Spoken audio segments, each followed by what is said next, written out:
Buenos días nuevamente. Esta vez quiero darles la bienvenida al módulo 2, que se trata, o en el que vamos a tratar la individualización de la pena, la individualización judicial de la pena. Fíjense, en este módulo lo que nos interesa básicamente, porque es un módulo introductorio en realidad al tema, es analizar las reglas básicas de la individualización de la pena. Para ello, vamos a mirar y analizar lo que establece el Código Penal, tanto en el artículo 45, 45A y 46, respecto de este tema, de la individualización de la pena. En un primer lugar, analizar, digamos, los principios básicos, las líneas básicas que establece el Código Penal respecto de qué es lo que tiene que tener el juez en mente, en su valoración, al momento de realizar la individualización judicial. Es decir, terminado el proceso penal, declarada la culpabilidad, identificada la culpabilidad del sentenciado, luego corresponde aplicar la pena. Entonces, ¿qué es lo que tiene que tener el juez en mente? ¿Para qué le va a imponer una pena? Y es el primer paso, es la puerta introductoria a decir o a identificar, en primer lugar, el tipo de pena, es decir, cualitativamente, cuál es la pena que le va a imponer al sentenciado, y cuantitativamente, cuál va a ser la cantidad de pena. Entonces, este primer momento sobre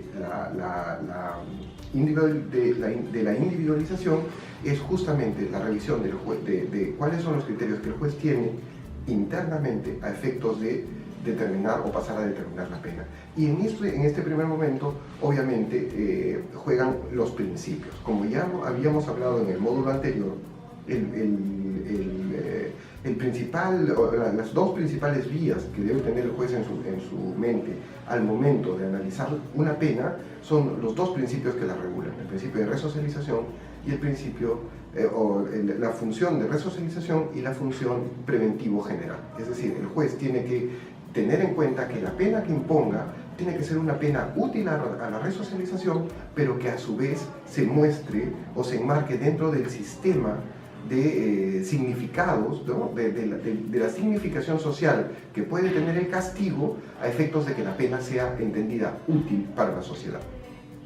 Y adicionalmente a eso, una serie de principios que establece el artículo 45, como es, por ejemplo, el principio de coculpabilidad de la sociedad. Es decir, el juez también tiene que entender que la sociedad es, en cierto modo, responsable de la propia delincuencia que se genera al interior de ella.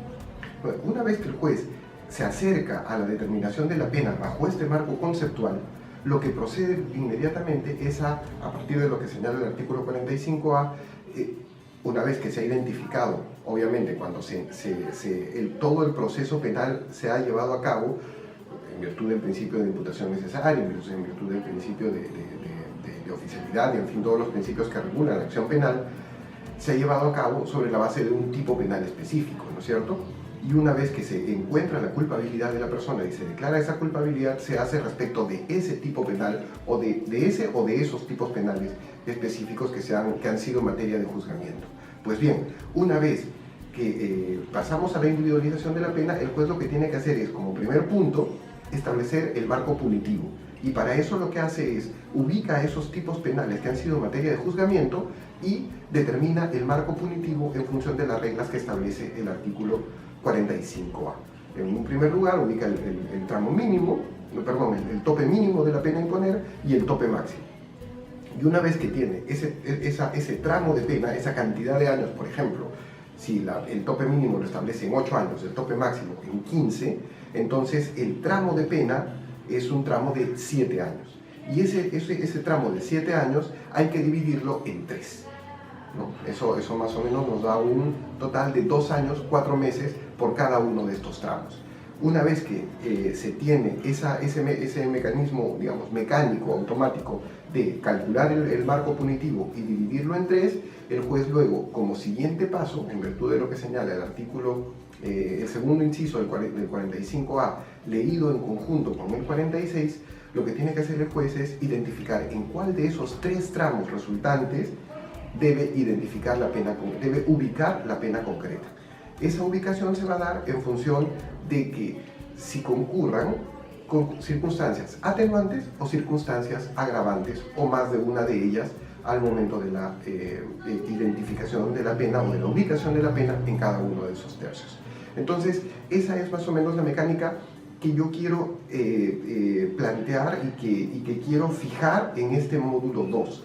Existen otros mecanismos de identificación de los marcos punitivos y de la colocación final de la identificación final de la pena, pero esos casos puntuales y más amplios los vamos a ver en el módulo 3. Por ahora me interesa que ustedes tengan claro este mecanismo de identificación